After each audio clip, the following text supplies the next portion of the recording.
Hello, Blazor fans. Welcome to another Blazor Power Hour.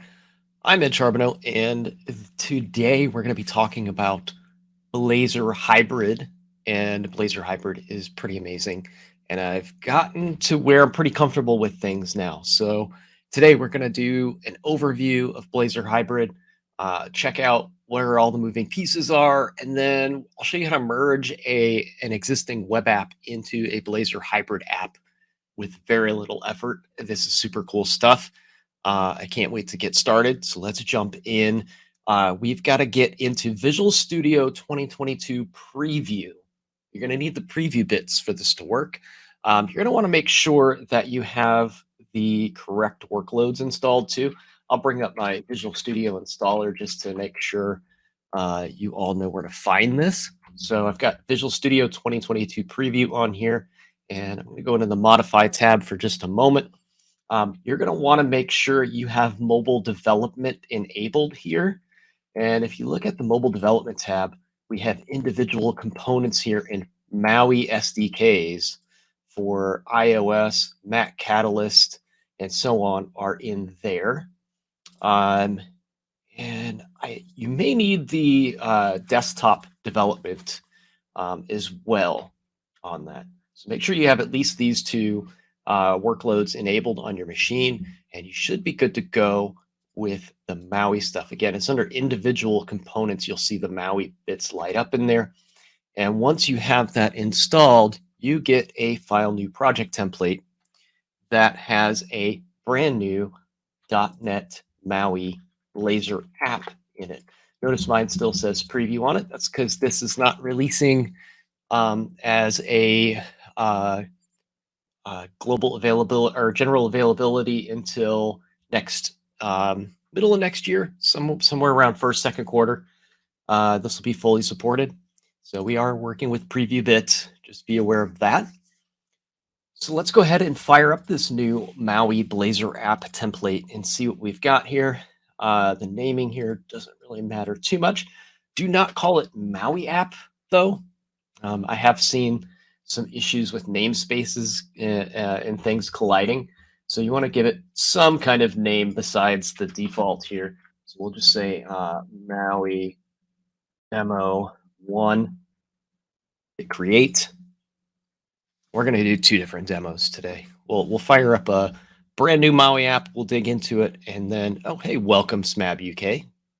Welcome to the show. I do have a hard out here in 1 hour as well, so we're going to cover as much as we can in an hour. And I am certain we'll be able to do everything I want to do. But little heads up, it's going to be a very quick show. It is the Blazor Power Hour. So, all right, so we've got our brand new Maui app. Let's take a look and see what kind of folders we have in our Maui app. So we have a data folder. This is just some demo stuff. In the data folder here, we've got pages. These are Razor files that we'll get into in just a minute. We'll open up platforms, take a look in there, but this is essentially all of the platform-specific code that you may need for all of the things that Maui supports. So this would be Mac Catalyst, Windows, iOS, and Android. Resources is specific platform-specific resources, things like images and stuff that you want deployed with your application. It's a little bit different than what you see in WWRoot. This is more of a native platform static resources folder, where WWRoot is more of a webified shared static asset folder. So we also have a shared. This is our general shared components throughout the application, main layout, nav, that sort of thing. If you're familiar with Blazor, you've probably seen those before. We do have a WWRoot folder. This has our bootstrapping file for Blazor in it, and some other static resources for the webified portion of the app. We have imports.razor, app XAML, main Razor, main page XAML, and Maui program.cs. So we'll look at all of those in better detail here in just a second. Just want to give a quick overview of what's in these folders. The main ones to focus on right now, we'll open up pages and shared. And inside of pages and shared, you'll see we have the obligatory counter.razor fetch data, and index.razor. If you've done any Blazor at all, this is super familiar stuff. These are indeed Razor component files in here. They're not anything Maui specific at this point. This is just regular Blazor stuff. Same goes for shared. The main layout, nav menu, survey prompt. That's all template stuff from the Blazor application. These are Razor files. You can even see we have CSS files here. So we have the CSS isolation features of Blazor, all working within the Blazor Hybrid application. www-root, things change ever so slightly. So if we look under www-root, we do have our CSS files, our fave icon, and an index.html. But inside this index.html, there is one very small but very significant change in here. We have our typical document head, our body, the div where our app actually lives, our Blazor app lives. When the Blazor app boots, it gets injected into this div with the ID of app on it. This is where the entire Blazor application is rendered inside of this div tag here. And this is the piece that changes everything. This Blazor WebView.js. If you're running a Blazor application on the web, this is going to be Blazor.webassembly.js. If you're running this on the server, it's going to be Blazor.server.js. When we're running it in Blazor Hybrid, it's Blazor WebView.js. So there's a very significant value to the way this is set up. So just keep that in mind as we talk about the second portion of this, where we blend an existing web application with our Maui app. That they use two different base JavaScript kind of bootstrappers. So index.html does have a little bit of a change in it. Everything else so far is pretty familiar. Imports.razor, again, familiar stuff here. Won't go through all those bits. These are just the usual references for our Blazor application. Let's close these guys down and take a look at platforms. So our platform folder here has platform-specific bits in it. So we've got one for each platform we're developing for. We have things like an app manifest in here. So these are the metadata, basically, for the things that go inside of the application when it's packaged up. Each platform has some very specific assets and things that belong in here. For example, if you want to deploy something to the Android store, the Google Play Store, you're going to have the resources and manifest files to build up the proper APK file to deliver that to the store. You can also put inside of these folders platform-specific code that needs to run on those platforms, create specific views and things for those platforms as well. I don't know how to get into all that just yet, but I know those things are possible with Maui. Resources are going to be static assets for the native application. So you have things in here like fonts, some SVG images, things that are going to load up with the app when they're used natively. So kind of different than the www-root folder, but yet kind of similar. There's a little bit of overlap there, but one's for the native environment, one's for the web. App.xaml. Let's take a look at app.xaml. So we've got one of the key entry points here to our application. This is the main XAML page for our app.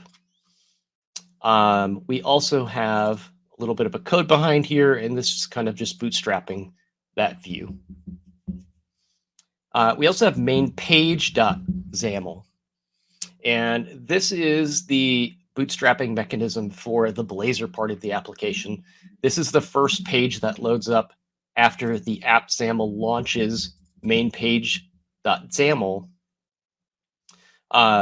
This is the content within that shell that Maui shell that gets loaded up. So we have a page here. This is a Xamarin or Maui page.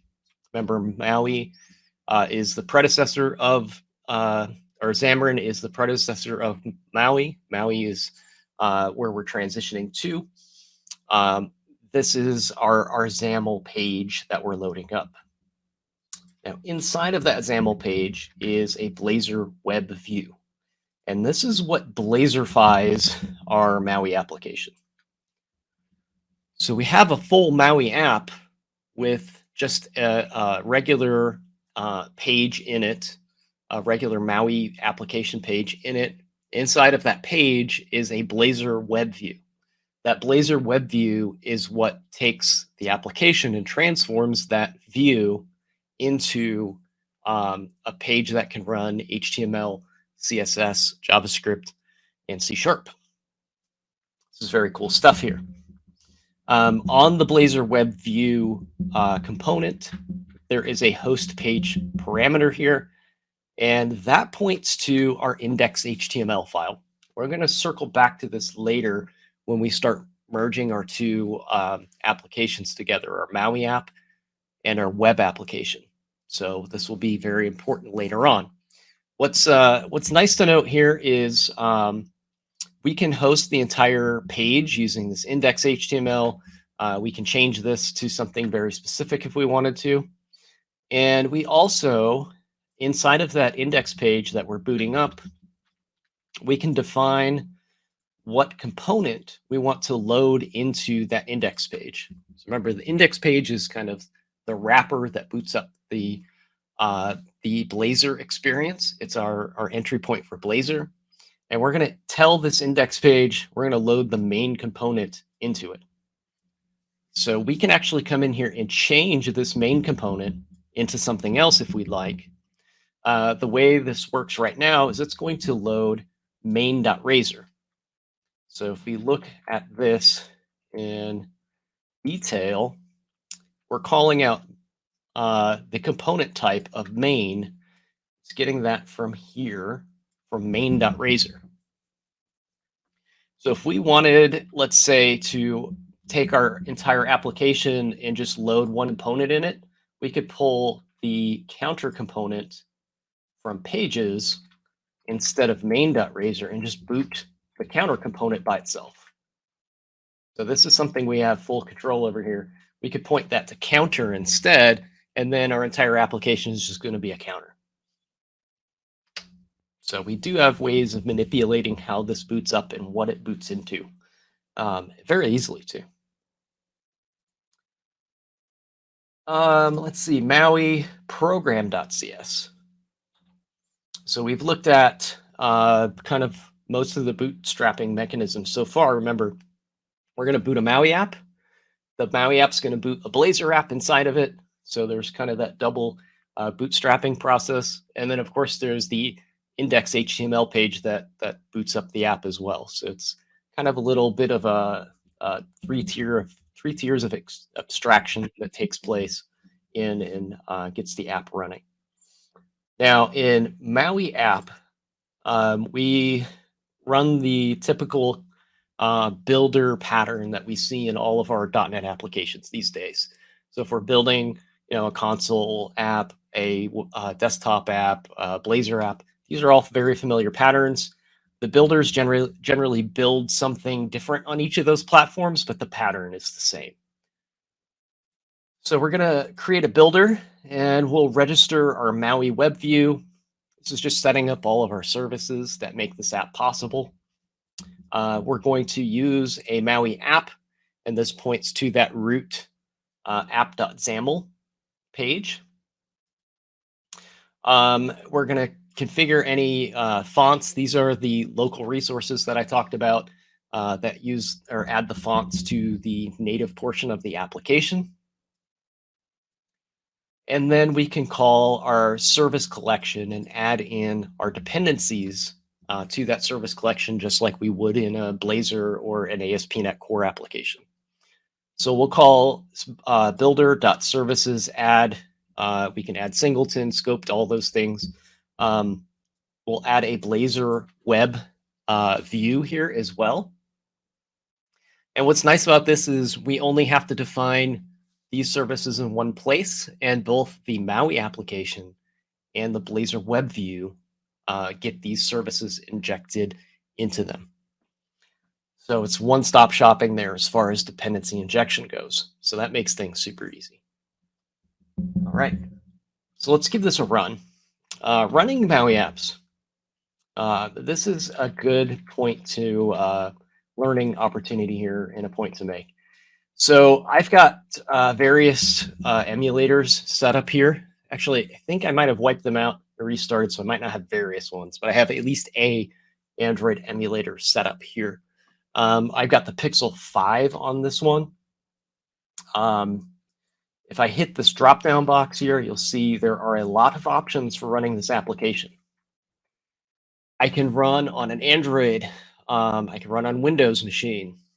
I can run on several iOS devices. Now, compiling an iOS device requires a Mac. Don't complain to me. I know all about it. It's this is an Apple. Oh, how do I put this politically? Apple wants you to buy their stuff, and they're not going to let you compile applications for their stuff without buying some of their stuff.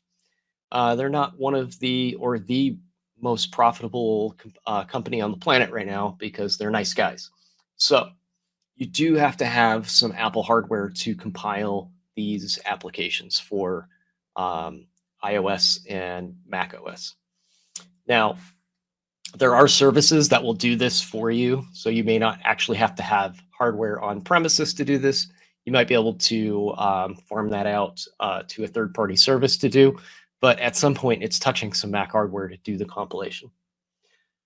I have a device. I haven't set it up for this yet, but you can remote into it through Visual Studio Compile, and you can also run it on that remote machine. I'll be doing that shortly.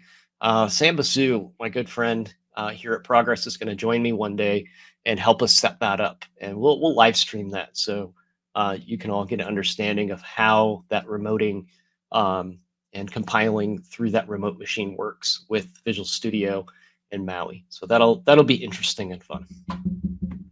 So for now, we won't be using these, not for today. I don't have this set up yet, but we can run the Android emulator. And we can run on Windows.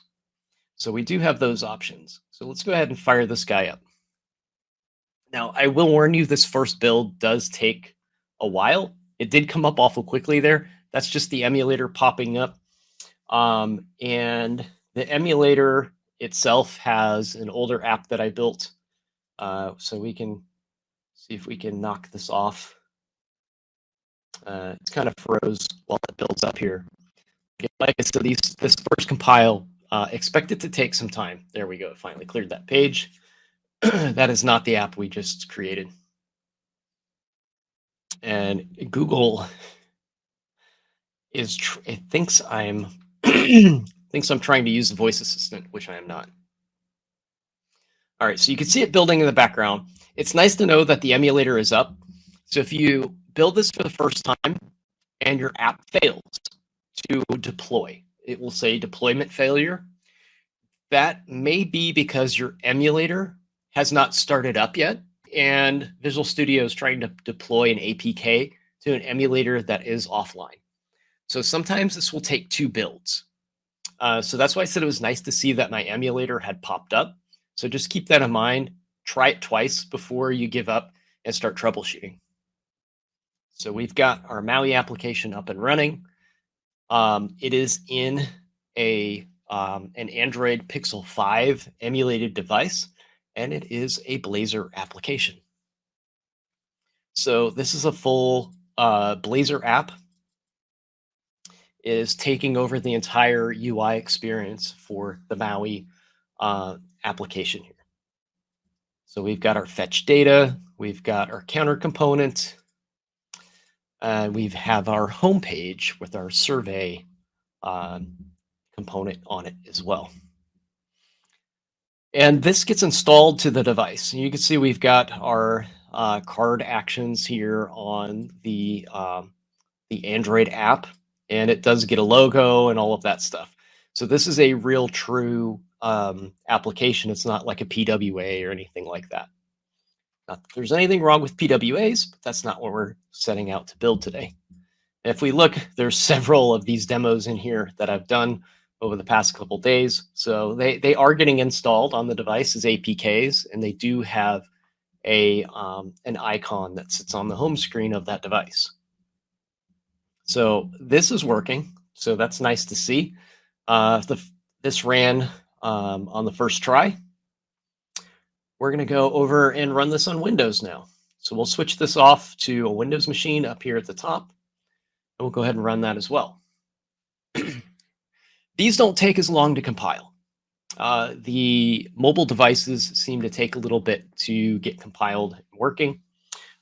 This is a little bit quicker generally to get your desktop application deployed.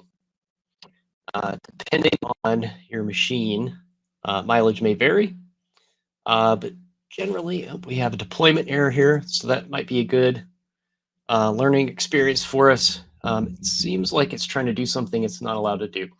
So let's double check here. If you see deployment error, sometimes what you see is we have Windows machine selected here, but underneath of the framework, it somehow got out of sync here.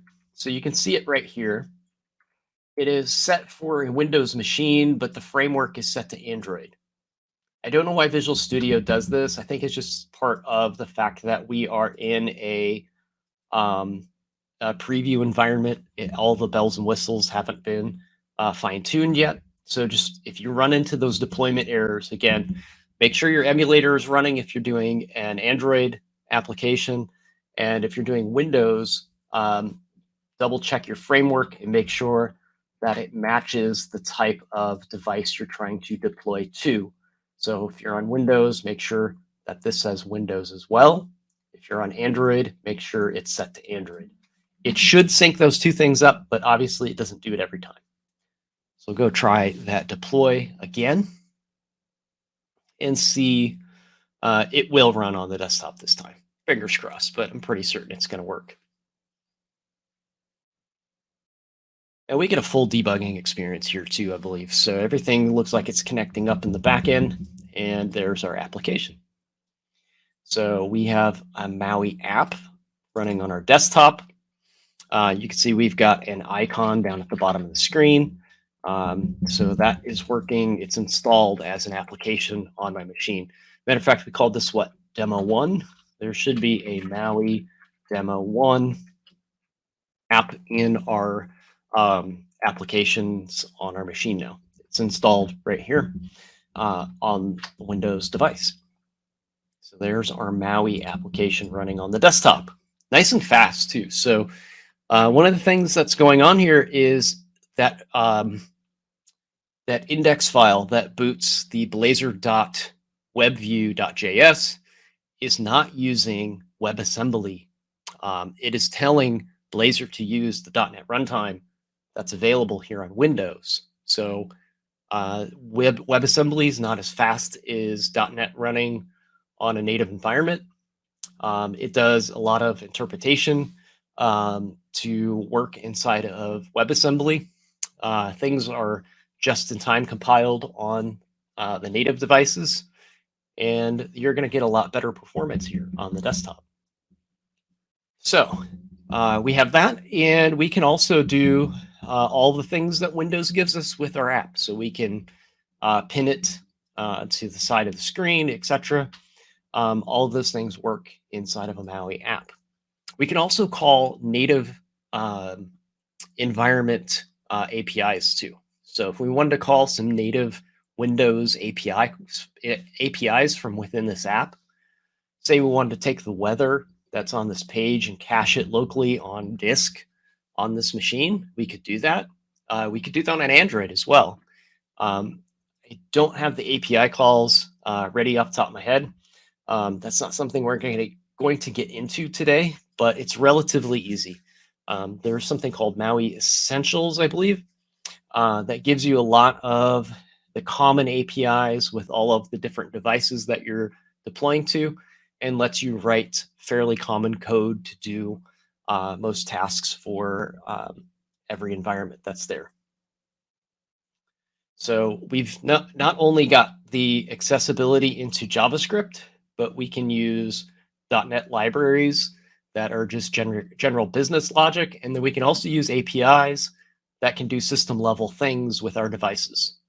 That's pretty powerful stuff, and we can do it all with web technologies, HTML, CSS, and C# and JavaScript if we want that too. So very cool stuff there. We've built a Maui app. We've run a Maui app.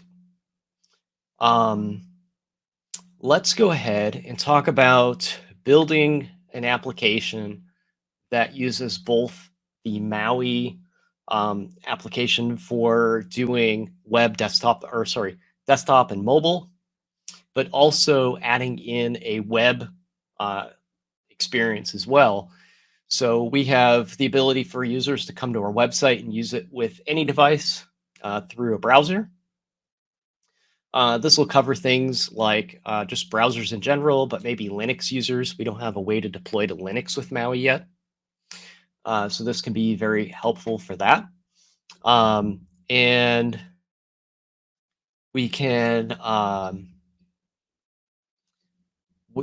take an existing web application and then package that up as a Maui desktop or mobile app as well. So there's a lot of opportunities there. So let's go ahead and start again new. I'm going to close this solution here. I'm going to use one of the Telerik templates to get a Blazor app up and running that has more than just the Hello World experience for a Blazor app. So let's go and do a new project. And I'm going to create a Telerik C# Blazor application. This is a template that comes with the Telerik UI for Blazor.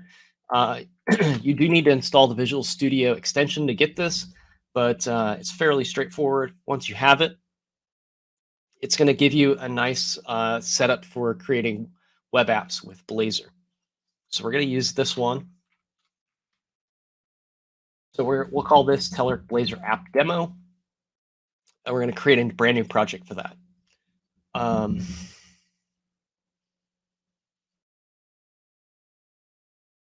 And of course, something's going to go awry here for me this morning. The name already exists. Okay, that makes more sense. So we'll just give it a unique name here.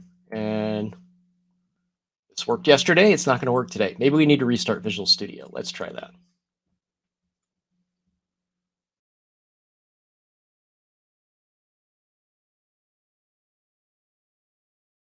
And there weren't any updates to any of the products that I'm showing here or any of the Visual Studio stuff. There we go. So it looked like Visual Studio just had a little hiccup there. So I'm going to start with the admin template for our Telerik UI for Blazor stuff. And I'm going to start with the .NET 6 framework. We need to make sure we're on the latest .NET framework here. And I want to choose Webassembly from my hosting models here. So it's a Webassembly app. We're going to get the server, shared, and client projects that we normally see with a full stack Blazor application.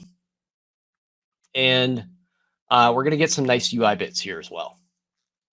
And it's getting a little warm in the studio here. Give me one sec. Okay. So we'll start with the admin app. And we're going to choose a theme. Let's go with a material theme this time. Nice dark theme with we'll do the lime. And this will give us a nice starting point for an application. So this is a typical Blazor WebAssembly application, full stack. Hey, Rick, how are you doing? Welcome to the show. Nice to see you there. So we've got a full stack Blazor app here with a client server shared setup. So we have an ASP.NET Core server for this. We just saw that that's not required for a Maui app, but generally speaking, you're going to have some kind of backend you're connecting to get data in and out of your app. So it's nice to have the server as part of this project. We also have a client WebAssembly app here. This is a web application built with Blazor and the Telerik UI for Blazor. And then we have things that are shared between the server and the client application. So let's go ahead and give that a run.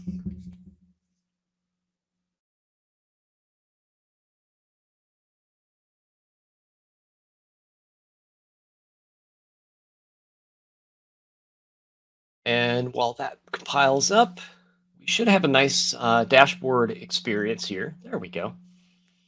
A little bit of a dark theme going on, material UI.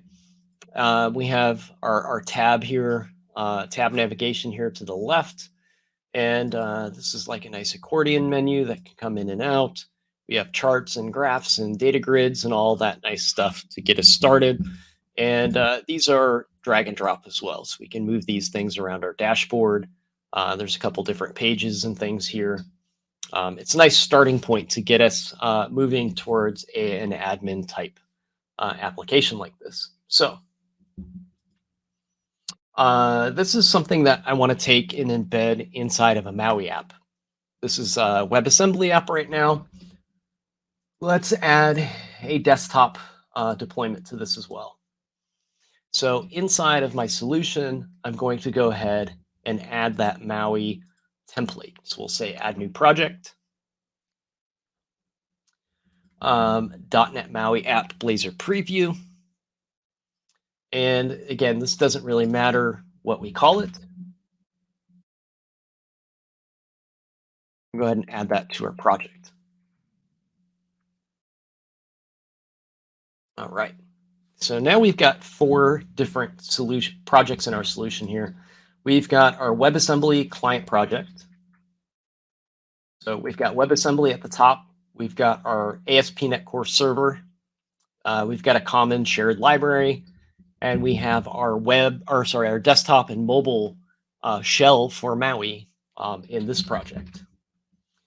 The next thing we need to do is tell the Maui app how to find the Blazor application. So I've got some notes here. I'm just going to pull off to the side here. Oh, I don't have those anymore. That's not good. My cheat sheet's gone, so we'll have to wing this. The first thing that we want to do here is we have this stuff that comes with our application template. So we have that pages and shared folder that I showed you earlier that has the counter and fetch data in there. We don't need that anymore. We have pages in a shared folder inside of our web application that we want to use. We don't need any of those. We also have a www root folder in our web application. And when we link these things together, the Maui app is actually going to be able to see that. So we don't need our CSS files. We can ditch the fave icon. And we do need the index page because remember, there's one line in there that is different. It boots up the index different on the Maui application. So we'll call this one Maui. And because we changed the name there, we're going to come down to the main page.xaml file and make sure that we change it here as well. So we've got maui.html. If we didn't change that, there would be a compiler error that says you have 2 index.html files in your www root folder, and it would be getting one from our WebAssembly app and one from our Maui app, and it would see a conflict there and throw an error. So that fixes that.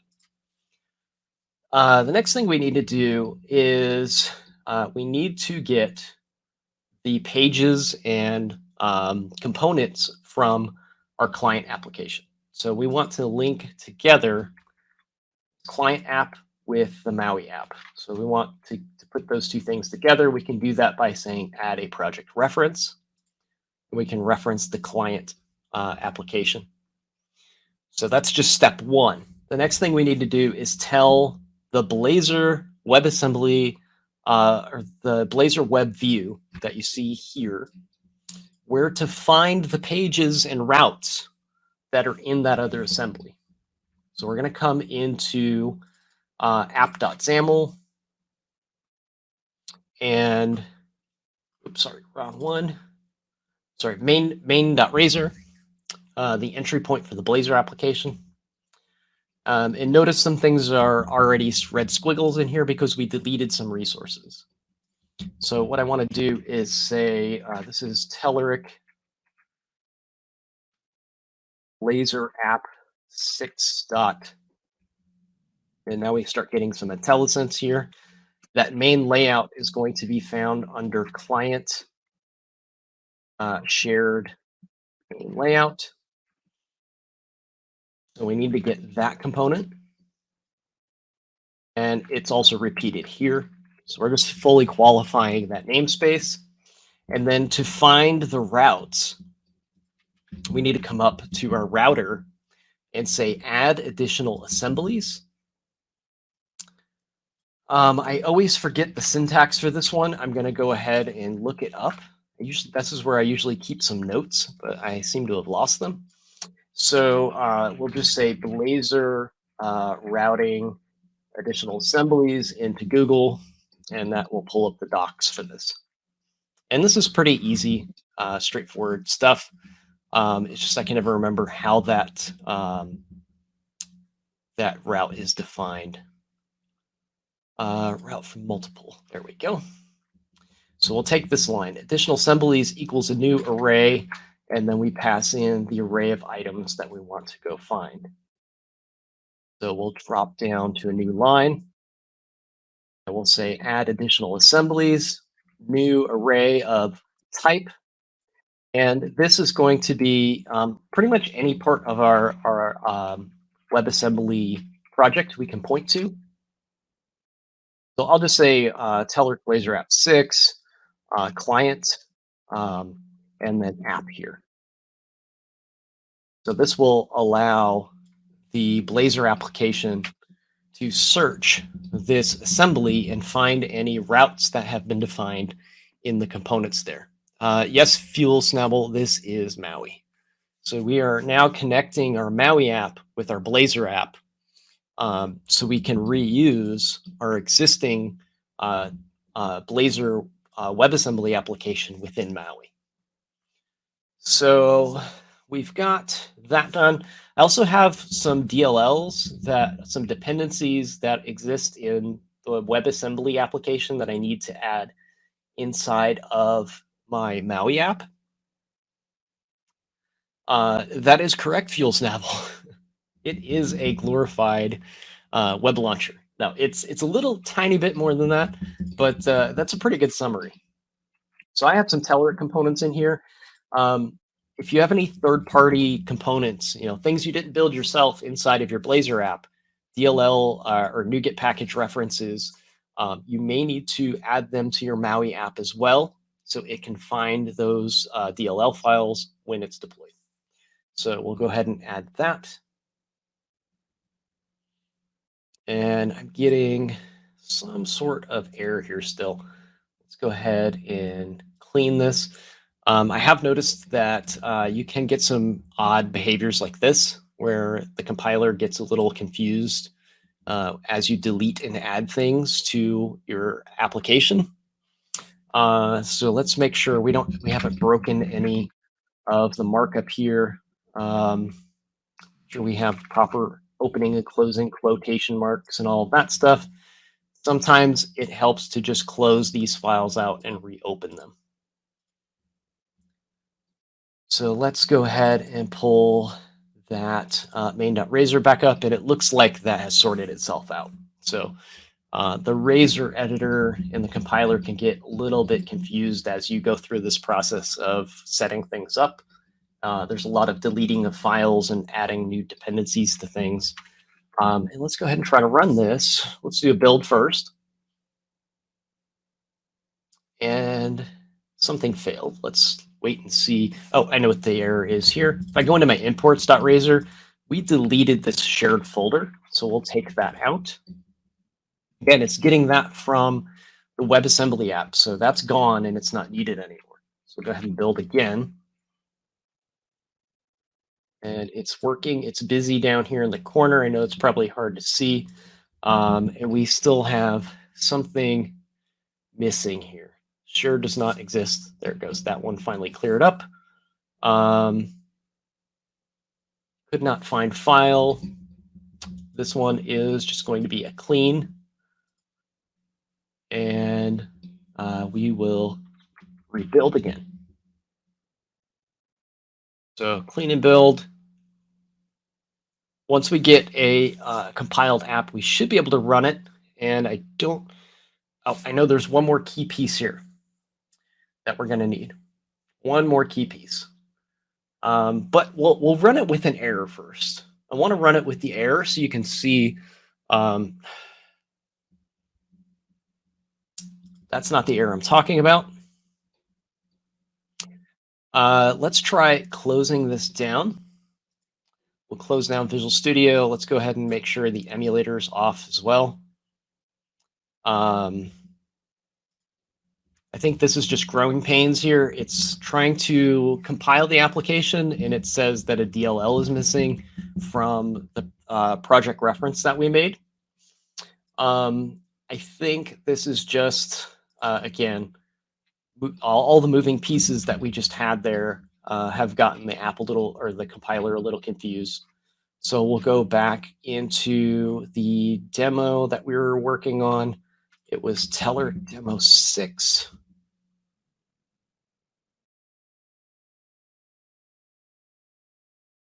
And let's just make sure that the bin folders are gone. So when it recompiles everything, it doesn't have any old references left over inside of any of these folders. You might not always need to do this. It did do this to me earlier. Just keep in mind, these are new bits. They are in preview, so sometimes things get a little weird. So that got cleared out. Go ahead and try this one more time. And it is setting the app back up, and we should be good to run this in just a moment. Again, I do expect it to fail, but I do expect it to compile and run. This is going to be a runtime error that I want to show you how to fix. Still working in the background. There we go. All right, let's try this again.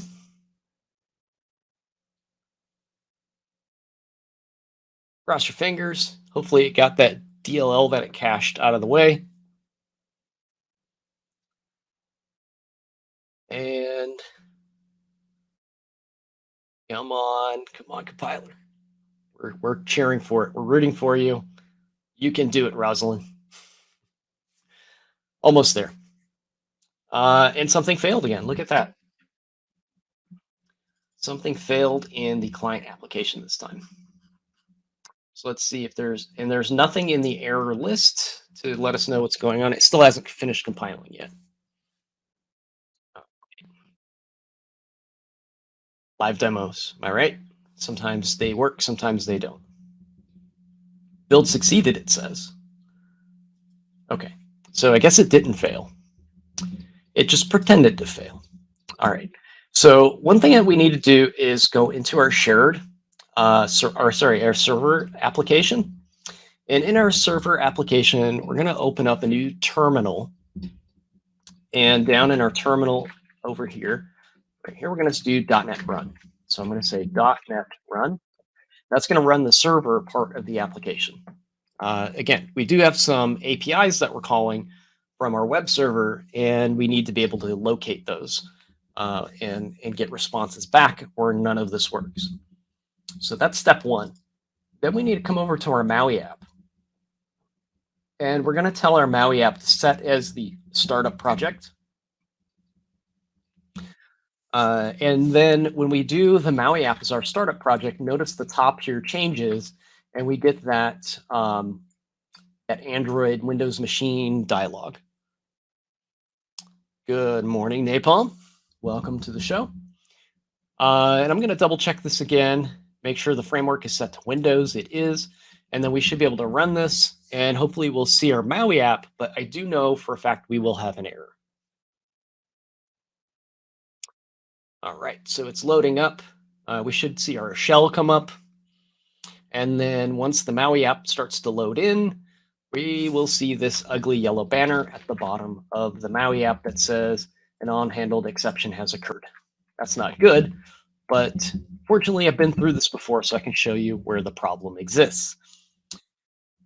In a Blazor WebAssembly application in Program CS, you'll notice we have the HTTP client here.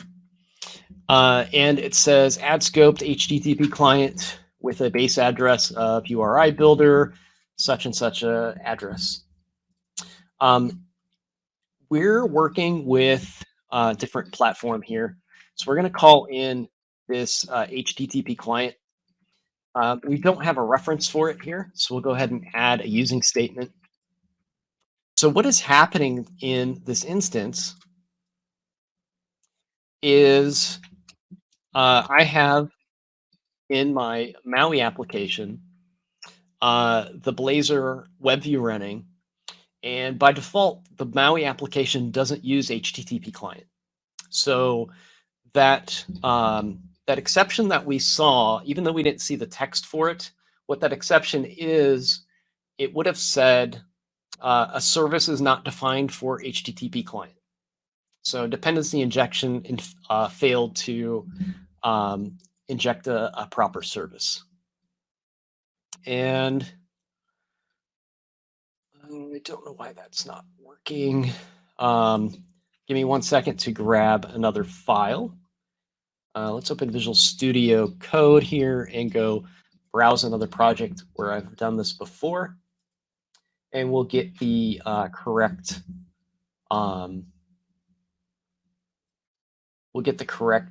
source code that belongs there. So let's see here. Trying to remember which one of these projects had that working.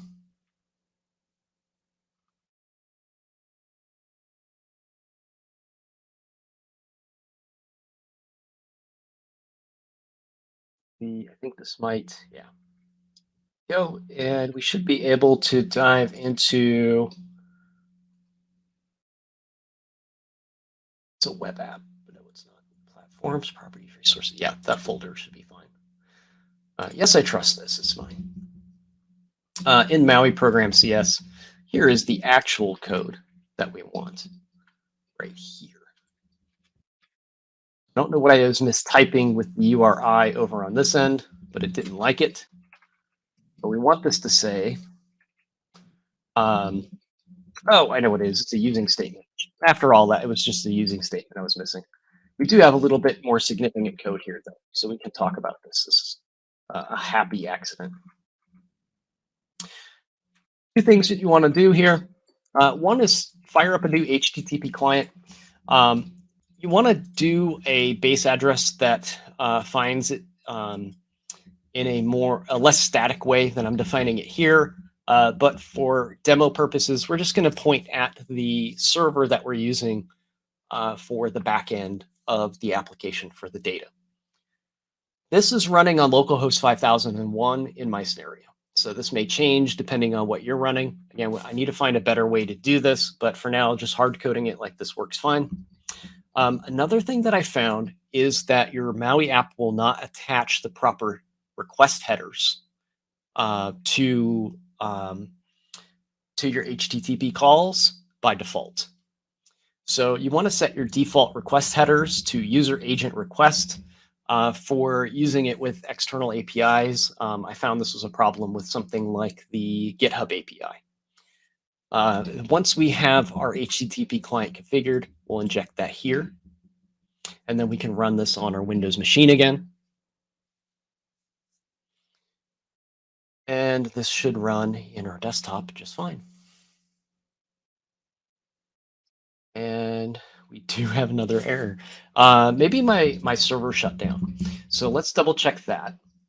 I did have, let's see, where are you at? Yeah, I don't have the server running again. So let's open that in terminal again. I think when I shut down Visual Studio, that stopped. .NET Run.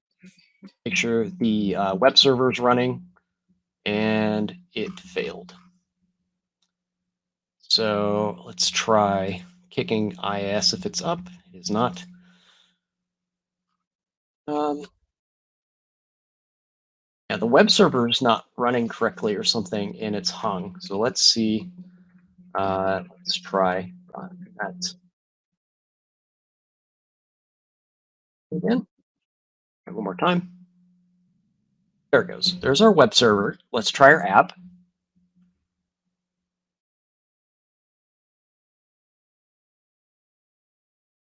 And of course, it's not going to work for me today. All right. All right. We're running out of time here, too. I can't remember what exactly else I had to change here. It looks like there's some sort of request that's still not getting through. Let's run the server application again, make sure that we're getting, here we go. Let's go to the website, make sure that it is okay. Double check that real fast. Okay, so our app does work there.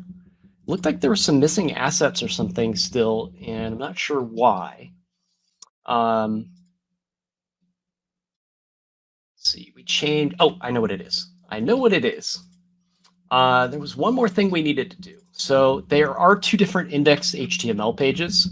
We need to copy the head from our index HTML page in the WebAssembly application and paste it into the HTML page in our MAUI application because it contains JavaScript files and CSS files, and I pasted it 3 times for some reason. So we need things like the references to our CSS and any JavaScript interrupts that we have and any themes that are installed on the web app. So we'll go ahead and ran the wrong one. Nope, I ran the right one. There we go, and it works. So there's a couple moving pieces there, but a lot of it is just deleting out all the templates from the MAUI app, and then you want to add in your the head of your HTML. You want to map the dependency injection for HTTP client, and then look for the routes inside of your WebAssembly application. Once you do those 3 main things, the rest of it starts to come a little bit easy. And there's our application, our dashboard app running in MAUI. And we have web, desktop, and mobile covered now. And if I make any changes to my client Blazor app, it will affect the MAUI app because there are no resources inside of the MAUI app for any of the web UI bits or any of the business logic or any of that. All it's doing is hosting the application inside that shell. I could add inside of my app as service that can, inside of my MAUI app, I could come into my MAUI app now and I could say add new item, add a class here, and I could say, let's just call it something stupid for demo's sake. We'll say Windows API service.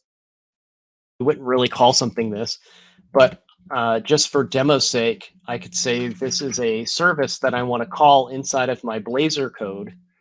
And I could have an interface of some service. And when I call it on the MAUI app, it's actually storing things on the Windows disk instead of making calls to local storage or saving things through HTTP client or whatever. So I can actually go out and do things on disk on the client's machine. So I can have different code paths for these different devices. So this leaves me the opportunity when I'm on desktop to inject services that rely on the desktop and Windows infrastructure to do work. So call native APIs on the device, basically. Won't have time to show you any more of that today, but you got a starting point now. We'll do some more of this stuff in the future. It'll be fun. Maybe next week, or I think we have some stuff planned for next week, but on a future show, we'll make some calls to the Windows API, get some iterate through the drives and collect like disk space or something like that to show how easy it is to actually make those calls through Maui. So it's cool stuff. Glad you could stop by for the Blazor Power Hour. Hope you learned something new today. Feel free to, thank you very much, Aztec. Appreciate it. I stumbled on these things earlier in the week, so it was kind of the second attempt at failing, but it's all good. I appreciate the compliment. We'll see you here very soon. Make sure you hit follow on the channel here if you want to get updates on when we go live again. And of course, we'll put all of our replays up on YouTube. So thanks again for joining me. I've got a heart out. I will talk to you all soon.